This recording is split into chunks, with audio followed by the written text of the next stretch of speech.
मैं अभिषेक वाजपेयी जेके media news update में आप सभी का स्वागत करता हूं। जैसा कि आप सब जानते हैं कि हमारे न्यूज चैनल के माध्यम से हम आपको समाज के गंभीर मुद्दों जो जमीन से जुड़े मुद्दे हैं उनसे संबंधित खबरें अपने पत्रकारों के माध्यम के आपको पहुंचाते हैं और हमारे चैनल के से जुड़े हुए उन सभी लोगों का हम हार्दिक अभिनंदन करते हैं और तहे दिल से स्वागत करते हैं।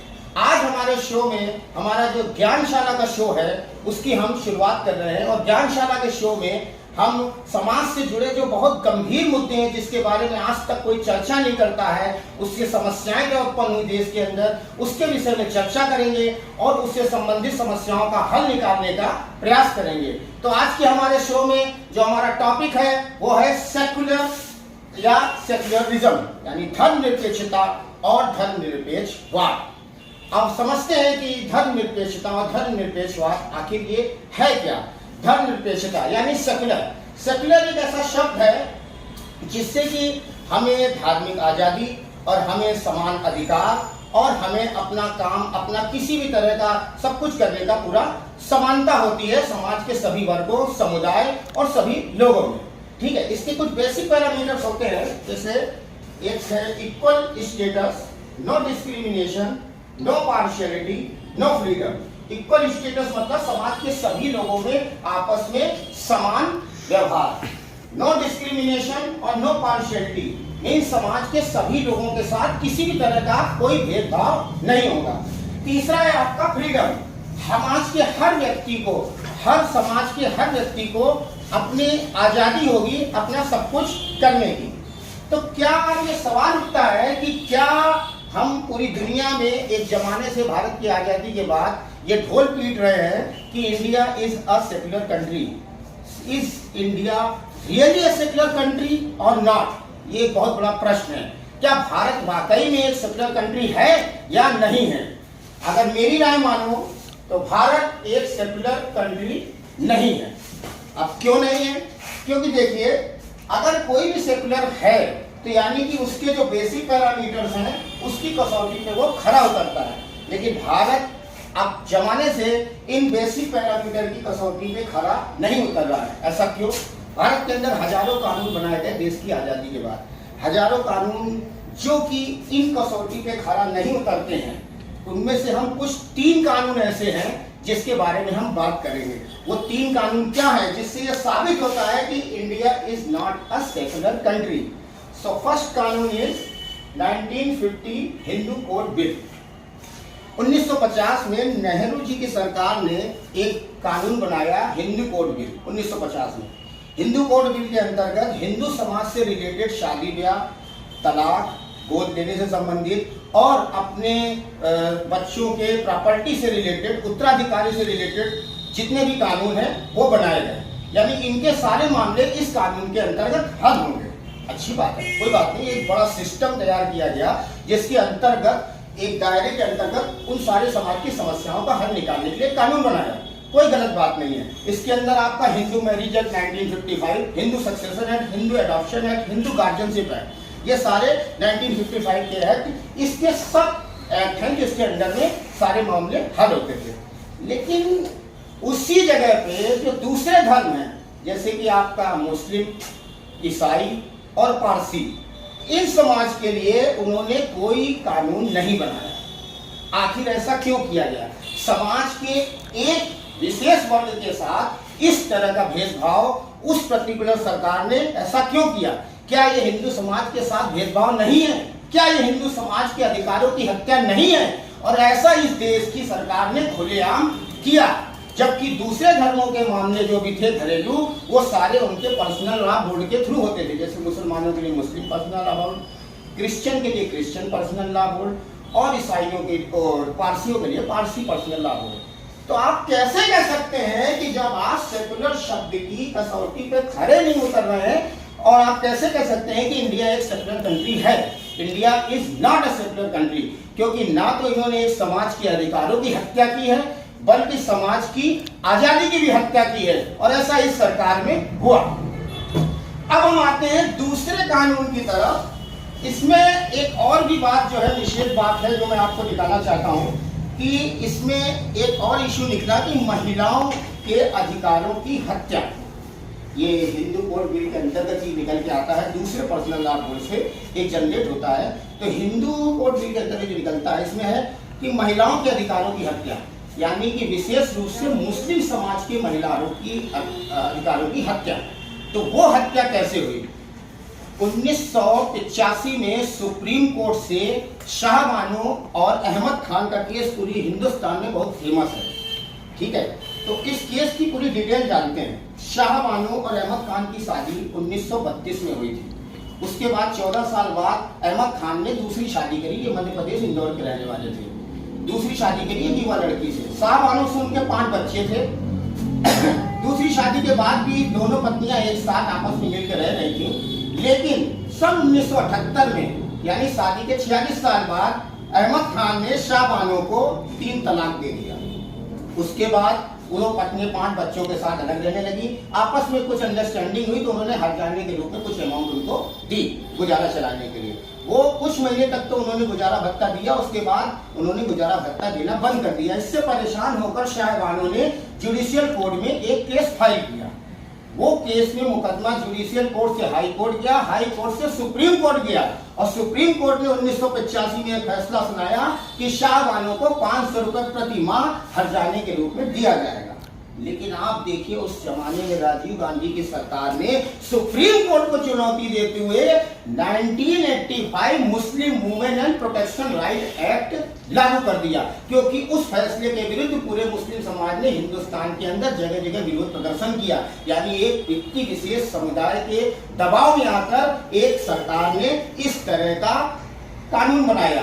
अब क्या इस कानून से महिला समाज के अधिकारों की हत्या नहीं हुई? उसमें यह कानून बनाया गया कि अगर आपको हर्जाना देना है तो केवल 3 महीने तक देना है। 3 महीने मतलब मुस्लिम समाज में इद्दत का समय होता है तलाक के बाद, यानी उसके बाद वो मुस्लिम महिला क्या करेगी, पूरी जिंदगी कैसे काटेगी? तो ये एक तरह से महिलाओं के साथ उनके अधिकारों की हत्या है, महिलाओं की आजादी की हत्या है। और ऐसा खुलेआम इस देश की सरकार ने 1985 में राजीव गांधी की सरकार ने ऐसा कानून बनाकर किया। आज मुस्लिम समाज की महिलाओं के साथ जो इतना बड़ा धोखा किया गया है, ये बहुत बड़ा प्रश्न है। इसके लिए मुस्लिम समाज की महिलाओं को आवाज उठानी पड़ेगी।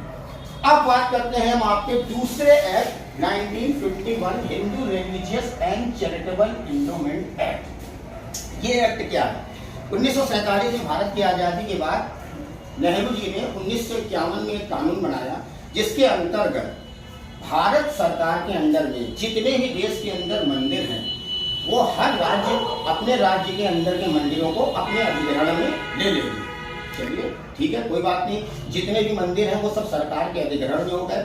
अगर आज डिटेल में जाओ तो 4 लाख मंदिर पूरे भारत में सरकार के अधिग्रहण में हैं, जिसमें कि सबसे नंबर 1 पे तमिलनाडु है, क्योंकि तमिलनाडु में देश में सबसे ज्यादा मंदिर है, 44,000 मंदिर।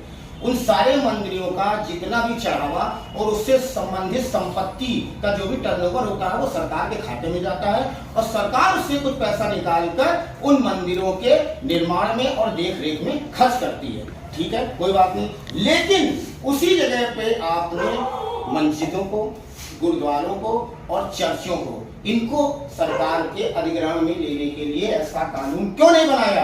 क्या ये एक हिंदू समाज के साथ भेदभाव नहीं है? क्या ये उनकी धार्मिक आजादी की हत्या नहीं है? ऐसा इस देश में खुलेआम एक पर्टिकुलर सरकार ने किया। ऐसा क्यों किया? आप उसी जगह पे दूसरे लोगों को, जैसे कि आप दूसरे समाज, जैसे मस्जिदों के लिए या मदरसों के लिए आप अनुदान देते हो, ठीक है, लेकिन गुरुकुल के लिए अनुदान क्यों नहीं देते हो? हज यात्रियों के लिए अभी 2021 की रिपोर्ट है कि 836 करोड़ रुपए हज यात्रियों को सब्सिडी दी गई। उसी जगह कैलाश मानसरोवर यात्रा जो कि चाइना में है, जिसके लिए बहुत ज्यादा खर्चा आता है, तो आप हिंदू समाज को सब्सिडी क्यों नहीं देते हैं? आपने हिंदू समाज को सब्सिडी नहीं दी, कुंभ मेले में सब्सिडी नहीं देते हैं, अमरनाथ यात्रा में सब्सिडी नहीं देते हैं, तो समाज के एक विशेष वर्ग के साथ आप इस तरह का भेदभाव कर रहे हैं, आप इस तरह का पक्षपात कर रहे हैं और फिर आप कहते हैं, पूरी दुनिया में ढोल पीट रहे हैं कि आप एक सेकुलर कंट्री हैं। India is not a secular country. Bharat एक सेकुलर कंट्री नहीं है, क्योंकि सेकुलरिज्म के जितने भी पैरामीटर्स हैं, वो सारे पैरामीटर्स की कसौटी पे देश खड़ा नहीं उतर रहा है। तो आप ये ढोल पीटना बंद करिए कि आप एक सेकुलर कंट्री है। अब हम अगर तीसरे मुद्दे पे आते हैं, तो तीसरा मुद्दा जो है वो है वक्फ एक्ट। वक्फ एक्ट 1995। वक्फ एक्ट के बारे में हम समझेंगे। पहले तो वक्फ क्या है। वक्फ वो होता है जो भी एक मुस्लिम समाज में कि धार्मिक उत्थान, धार्मिक स्थलों और धार्मिक प्रचार प्रसार के लिए जो भी जमीन दान में दे दी गई वो वक्फ कहलाती है। ये एक अरबी शब्द है, इसी से जनरेट होता है। ठीक है। अब उसके अंतर्गत जब 1947 में भारत आजाद हुआ तो 47 में जब पहले से जो जमीनें थी, जो मस्जिद थी, दरगाह थी, इमाम बाड़ा थी, मदरसा था, वो तो ठीक है। लेकिन 1947 में आज़ादी के बाद हिंदुस्तान से और पाकिस्तान से दोनों जगह से हिंदू मुसलमानों का विस्थापन हुआ। तो भारत से जितने भी मुसलमान पाकिस्तान गए तो उनके मकान, उनकी जायदाद सब खाली हो गई। ठीक है, कोई बात नहीं। और 1900 उसके बाद नेहरू जी ने एक कानून निकाला कि भारत के अंदर जितनी भी मुसलमानों द्वारा विस्थापित होने पे खाली जमीन है वो यथास्थिति रहेगी, उसमें कोई भी कब्जा नहीं करेगा, कोई भी हस्तक्षेप नहीं करेगा। ठीक है, कोई दिक्कत नहीं किया। उसके बाद 1954 में वक्फ एक्ट की नींव रखी गई और 1984 में वक्फ एक्ट में अमेंडमेंट किए गए और 1985 में वक्फ एक्ट फाइनल क्लोजर के रूप में लागू किया गया और जो आज तक चल रहा है। यानी कि जो विस्थापित हुए लोगों की सारी जमीन है वो सब वक्फ बोर्ड की हो गई। ये है पूरा जो वक्फ बोर्ड के पास संपत्ति है। आज पूरे हिंदुस्तान में वक्फ बोर्ड के पास देश के अंदर तीसरे नंबर पे सबसे ज्यादा संपत्ति है। सबसे ज्यादा संपत्ति भारत में केवल रेलवे के पास है, दूसरे नंबर पे रक्षा मंत्रालय के पास है और तीसरे नंबर पे वक्फ बोर्ड के पास भारत में सबसे ज्यादा जमीन है, जिसकी ऑल ओवर वैल्यू 1,20,000 करोड़ रुपए है और जिससे टर्नओवर केवल 163 करोड़ रुपए आता है। अब आता है वक्फ एक्ट। वक्फ एक्ट 1995 के अंतर्गत सरकार ने ये 3 संस्थाएं बनाई हैं। 3 संस्थाएं कौन सी हैं? एक तो है आपका Waqf council, Waqf board and Waqf tribunal, यानी इससे संबंधित मुद्दे इन्हीं 3 संस्थाओं के अंतर्गत चलते हैं। ठीक है, लेकिन अब आता है असीमित अधिकार। आपने एक ऐसे कानून बोर्ड को इतने असीमित अधिकार दे दिए कि जो देश की प्रशासन से, देश की सुप्रीम कोर्ट से भी ऊपर हो गया। यानी कि अगर कोई व्यक्ति नाजायज कब्जा करता है, यानी वक्फ बोर्ड किसी संपत्ति पर नाजायज काम कर रहा है तो उसके खिलाफ सुप्रीम कोर्ट भी कोई एक्शन नहीं ले सकती है। आखिर ऐसा कौन सा कानून है जो देश की सुप्रीम कोर्ट से ऊपर हो गया? यानी तुष्टीकरण की राजनीति के चलते देश की सरकारों ने, जिसने लंबे समय तक राज किया है, इस तरह के कानून बनाए। तो आप कैसे कह सकते हैं कि आप एक सेक्युलर कंट्री हैं? आपने सेक्युलर शब्द की जो बेसिक पैरामीटर है उसकी तो परिभाषा ही बदल दी। ये क्या हो रहा है देश में? अब जिस तरह से अगर हम बताते हैं असीमित अधिकार, ऐसे कौन से असीमित अधिकार हैं जिससे हम ये कहते हैं कि इन्होंने तो ईंट से ईंट बजा दी? तो वो असीमित अधिकार हम कुछ आर्टिकल हैं वक्फ एक्ट के, उसके अंतर्गत समझते हैं। इसमें पहला आर्टिकल है 40, आर्टिकल 40। आर्टिकल 40 के अंतर्गत वक्फ एक्ट को लगता है पूरे देश में कि वो उसकी संपत्ति है, किसी भी संपत्ति के बारे में। तो वक्फ एक्ट ही अपने लोगों की एक कमेटी बनाता है। वो कमेटी वहां पे जाके सर्वे करती है और सर्वे करके वही कमेटी अपने ही कमेटी के मेंबर के हेड के पास एक रिपोर्ट जमा करती है। ठीक, और वो संपत्ति वक्फ एक्ट की हो जाती है, वक्फ बोर्ड। ये कहाँ का कानून है? मतलब आपके लोग ही सर्वे करेंगे और आपके लोग ही उस प्रॉपर्टी को डिक्लेयर कर देंगे वो आपकी प्रॉपर्टी है और कोई इसके खिलाफ अगेंस्ट में एक्शन भी नहीं ले सकता है। ये तो बाकायदे समाज के हर व्यक्ति के अधिकारों की हत्या है।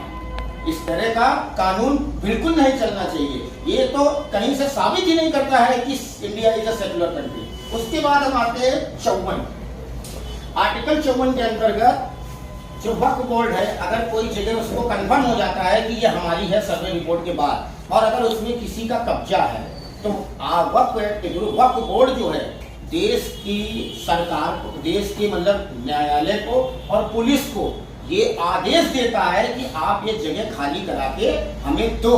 यानी कि आप ये बताइए कि संविधान का किस तरह से जेनोसाइड हो रहा है। एक प्राइवेट ऑर्गेनाइजेशन जो कि देश की कानून को ये आदेश दे रहा है, क्या वो सब्जी वाला का ठेला है जिसको एक आदेश देता है इधर से हटाओ? इस तरह की चीजें नहीं चलेंगी। ये तो सरासर देश के संविधान की हत्या है और जो खुलेआम इस सरकार ने किया। तीसरा है आपका 83, आर्टिकल 83 के अंतर्गत वक्फ ट्रिब्यूनल होता है। वक्फ ट्रिब्यूनल जो है उसके हर एक इंडिया के हर एक स्टेट की कैपिटल में उनका ऑफिस होता है। जैसे यूपी में लखनऊ में है, और उसके बाद गुजरात के अंदर गांधीनगर में। इसी तरह से हर जगह अलग अलग स्टेट में उसका ऑफिस होता है। Tribunal, tribunal is just like a court. Okay, उसके बाद आता है आपका 85। अब मान लीजिए कोई जमीन अगर वक्फ बोर्ड की है, ठीक है, उसने कह दिया ये हमारी जमीन है। अब मान लीजिए किसी व्यक्ति को वो जमीन पे केस करना है, तो ये उसकी थी, उसने कहा कि ये तो मेरी, आप कैसे कह सकते हैं कि हमारी जमीन है वक्फ बोर्ड की। उसको केस लड़ना है तो केस लड़ने के लिए वक्फ बोर्ड के पास ही जाना पड़ेगा, वो हाई कोर्ट और सुप्रीम कोर्ट के पास नहीं जाएगा। ऐसा कानून में उनको अधिकार दिया गया है। तो यानी कि हमारी ही कोर्ट, हमारा ही जज और हमारा ही वकील, तो आप कैसे समझ सकते हो कि फैसला उस व्यक्ति के इंसान में होगा? ये कभी नहीं हो सकता कि फैसला उस व्यक्ति के इंसान के हक में हो। तो इस तरह का कानून आखिर ये संविधान की हत्या है, ये देश की जनता के अधिकारों की हत्या है, ये देश की जनता की आजादी की हत्या है। और इस तरह का कानून बनाकर जो पिछली सरकारों ने किया है, आखिर वो करना क्या चाहते हैं? और पूरी दुनिया में ये ढिंढोरा पीट रहे हैं कि हम एक सेक्युलर कंट्री है, जबकि सेक्युलर शब्द के जो बेसिक पैरामीटर्स हैं उसको तो कहीं ना कहीं कंप्लाई ही नहीं करते, कहीं एग्जिस्ट ही नहीं करते हैं। इसी केस में हम आपको एक एग्जाम्पल देते हैं कि अभी हाल में एक जो बहुत बड़ा केस चल रहा है उस चर्चा में कि तमिलनाडु में त्रिची करके एक गांव है, उस गांव के आसपास 18 गांव हैं, वो पूरी 398 एकड़ की एक जमीन है। 398 एकड़ की जमीन प्लस वहां पे एक 1500 साल पुराना मंदिर है, वो मंदिर बहुत पुराना है। उसी मंदिर के दम पर ही सारे आसपास के 18 गांव फलते फूलते हैं और 95% पॉपुलेशन वहां की हिंदू है, ठीक है। वो पूरी जमीन जो है 398 एकड़ वो वक्फ बोर्ड की है। इसका खुलासा कैसे हुआ कि जब वहां पे एक छोटा सा गरीब किसान अपनी जमीन बेचने के लिए गया तो उससे क्या कहा गया कि आपको वक्फ बोर्ड से एनओसी लानी पड़ेगी, नो ऑब्जेक्शन सर्टिफिकेट। तो वो कहता है ये तो जमीन पुरखों से रंग से मेरी है, आप कह रहे हैं ये वक्फ बोर्ड की है, मेरी जमीन वक्फ बोर्ड की कैसे हो गई? तो उसने कहा कि आपको वक्फ बोर्ड में केस करना पड़ेगा। अब आप ये देखिए कि 1500 साल पहले का बना वहां पे मंदिर है, 95% पॉपुलेशन वहां की हिंदू है, ठीक है, और इस्लाम दुनिया में केवल 1400 साल पहले आया। तो ये जवाब दीजिए आप लोग कि वो जमीन वक्फ बोर्ड की कैसे हो गई? यानी 1400 साल पहले आया हुआ इस्लाम एक धर्म और 1500 साल पहले पुराने मंदिर के आसपास की जगह उसकी कैसे हो गई? ये कितना बड़ा देश के साथ धोखा है। कानून की आड़ में देश के संविधान का जेनोसाइड किया गया है, देश के सारे नागरिकों को, समाज के सभी लोगों को बांटने की कोशिश की गई है। और ये ऐसा खुलेआम देश के अंदर चल रहा था और देश के अंदर लंबे समय तक राज करने वाली एक सरकार ने ऐसा काम किया। और फिर हम पूरे देश में, पूरी दुनिया में ढिंढोरा पीट रहे हैं कि we are the secular country. We can't say that we are the secular country. As per my opinion, India is not a secular country. तो सच आपके सामने है। अब 1,20,000 करोड़ की प्रॉपर्टी वक्फ बोर्ड के पास पूरे हिंदुस्तान के अंदर है, जिससे कि 163 करोड़ रुपए का टर्नओवर होता है। उसी जगह पे अगर हम सिख गुरुद्वारा प्रबंधक कमेटी की रिपोर्ट के हिसाब से देखें तो उनके अंडर में, अगर पर्सनल मेंटेनेंस देखें तो उनके अंडर में, एसजीपीसी के अंडर में 25 गुरुद्वारे हैं, उनके टर्नओवर 1000 करोड़ है, ठीक है। 25 गुरुद्वारों का टर्नओवर 1000 करोड़ और 1,20,000 करोड़ की प्रॉपर्टी रखने वाला संस्थान, उसकी प्रॉपर्टी का टर्नओवर केवल 163 करोड़। 25 गुरुद्वारे रखने वाले सिख समुदाय की आबादी देश के अंदर 1.87% है, और जबकि 1,20,000 करोड़ की प्रॉपर्टी रखने वाले समुदाय की आबादी देश के अंदर 14.2% है। एक ऐसा बोर्ड जिससे संबंधित समाज हिंदुस्तान के अंदर सबसे पिछड़े हुए समाज के रूप में जाना जाता है, उससे कम आबादी वाले समाज जैसे सिख समाज हो गया, आपका क्रिश्चियन समाज हो गया, उसके बाद पारसी समाज हो गया, और हिंदू समाजों में जो अगर बांट के देखा जाए तो जो शेड्यूल्ड कास्ट का समाज है वो भी आज की डेट में पूरे देश में मुस्लिम समाज से ज्यादा विकासशील है। तो आपने अगर मंदिरों को, इनको अपने पर्सनल मेंटेनेंस में अपने लिया तो, लेकिन दूसरों को दिया तो वो कहीं ना कहीं से उसको जस्टिफाई नहीं कर पा रहे हैं। हिंदू मंदिरों को अगर आप उनके पर्सनल मेंटेनेंस में देते तो ऐसा अनुमान लगाया जाता है कि ये जो टर्नओवर 3,000 करोड़ रुपए का सरकार को मिलता है, ये 40 से 50 हजार करोड़ रुपए का होता। 2021 की रिपोर्ट है तमिलनाडु गवर्नमेंट की कि तमिलनाडु के अंदर 25,000 ऐसे मंदिर हैं जो आज खत्म होने की कगार पे हैं, क्योंकि सरकार पूरी तरह से उनको मोबिलाइज करने के लिए, उनकी देखरेख करने के लिए फंड नहीं देती है। तो जिस तरह का ये भेदभाव, लोगों को आपस में बांटने का खेल देश में लंबे समय तक राज करने वाली एक सरकार ने किया है, ये देश के साथ बहुत बड़ा धोखा है। देश के संविधान की हत्या है, देश के कानून की हत्या है, और इस तरह की आवाज अब समय आ गया है। ये एक ऐसा सच है, एक ऐसा काला सच जो आपको स्वीकार करना पड़ेगा, और अब चुप रहने का समय नहीं है। अब वो समय आ गया है कि हमें इस समस्या के खिलाफ आवाज उठानी पड़ेगी। आज ये समय आ गया है कि हमें अपने अधिकारों के लिए और अपने हक के लिए लड़ाई करनी पड़ेगी, और इसका एक ही सोल्यूशन है, केवल एक देश एक कानून। Uniform Civil Code is the only solution for this particular entire problem which has been made by the government which has ruled this particular nation for the last 70 years.